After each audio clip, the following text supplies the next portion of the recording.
Ese wari uzi akamaro ko kurya imineke byibura 2 ku munsi? Imineke ni imbuto zikunzwe cyane na benshi ndetse zigira akamaro kenshi umubiri wacu. Ubushakashatsi bwagaragaje ko ari igihingwa cya 4 ku isi gikunze guhingwa, kikaba gihingwa byibura mu bihugu 107 ku isi.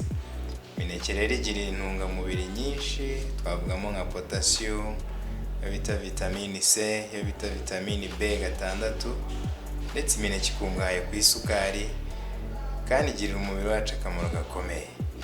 Aha rero tugiye kurebera hamwe ibyiza byo kurya byibuze imineke 2 ku munsi. Mwabiteguriwe kandi mugiye kugezaho na Jean Denis. Imineke 2 ku munsi yaguha intungamubiri bita potassium umubiri wawe ukenera ku munsi.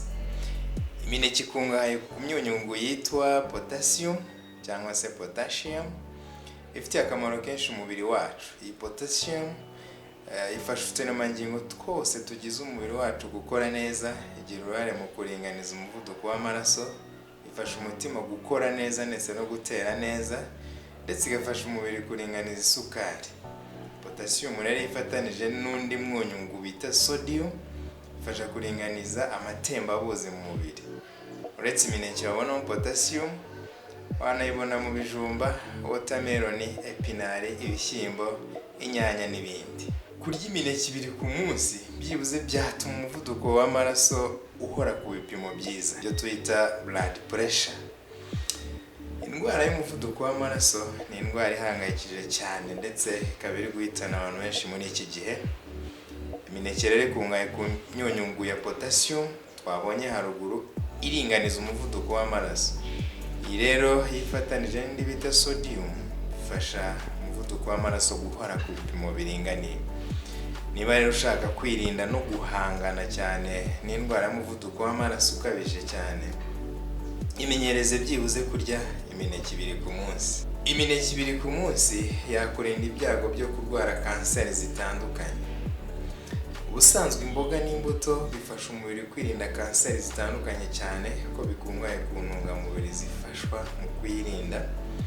Imineke rero yo ikungahaye ku ntungamubiri bita vitamine C,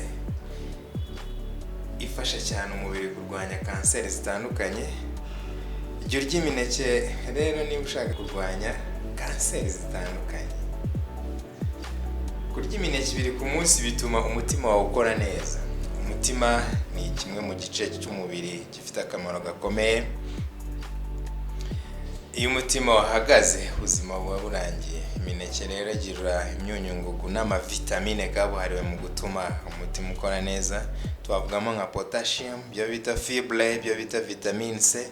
Ibi rero birinda umutima gukora nabi ndetse bityo umutima wawe ugahorana ingufu, bityo ugahorana ubuzima buzira umuze.